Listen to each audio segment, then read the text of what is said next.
Hello there, welcome to my views and news. Two news stories. Firstly, Wollo Fano, East Amhara Fano has issued a statement acknowledging the gravity of situation, humanitarian situation in the Amhara region, especially in East Amhara, where Wollo Fano is operating. Wollo Fano shared details of what is happening. It laid the blame on the government. The government is responsible for the crisis in the Amhara region. Wollo. Secondly, yours, Erope, Tigray Eritrea border, Erope district education officer shared some details of the schools which are under the control of Eritrean forces on the border. When will this issue be resolved between Tigray and Eritrea, Ethiopia and Eritrea border issue? What did the Erobe education chief say? Let's start with from the Amhara region. Region is fully destabilized. Life, I wouldn't say to stand still, but everyday life has been disrupted. Educational activities, uh, business activities have been disrupted, definitely. Fano is blaming the government. Wollo Fano issued a formal statement last night. You must not forget that Bugna is in Wollo, the Wareda, where a ceasefire has been implemented after the call by a Wareda health official that thousands could die because of lack of food there. Ceasefire was implemented, Fano agreed, the government agreed, and delivery of food to Bugna, where the people has begun. But in other parts of Wollo too, situation is not better. Wollo Fano, in its statement, says that there is a looming famine in East Amhara. People are suffering. And it's because of siege and blockade imposed by the government.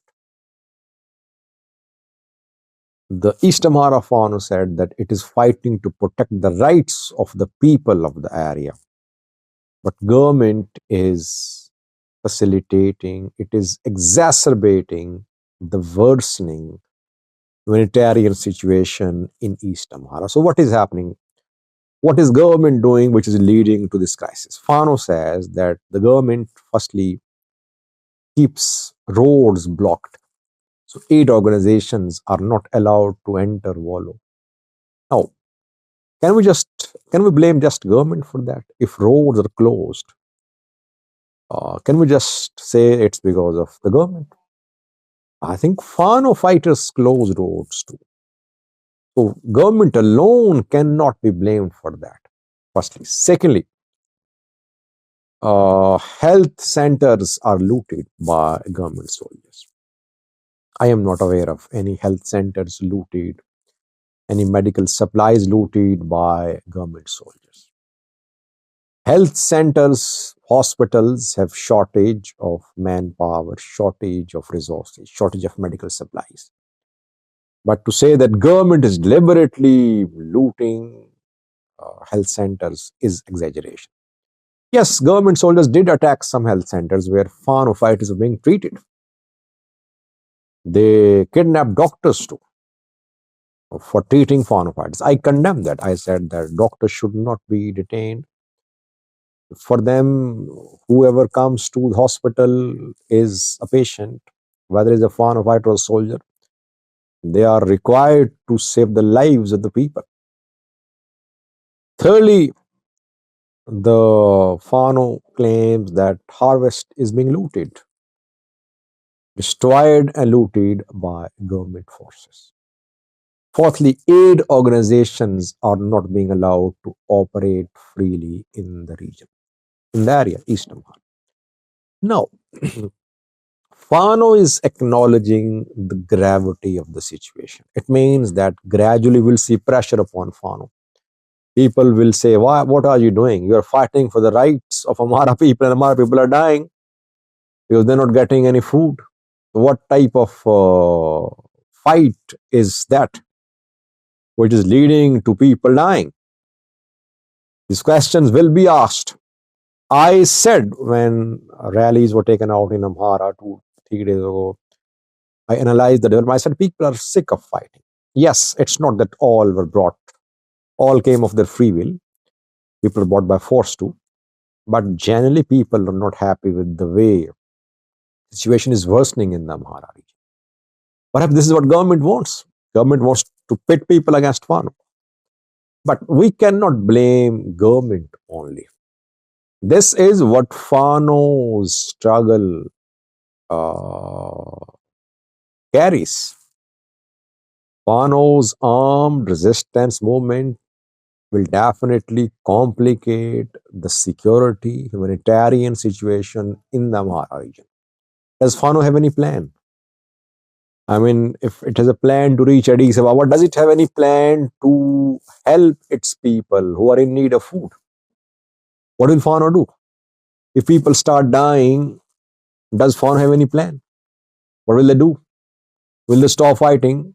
How will they provide food to people?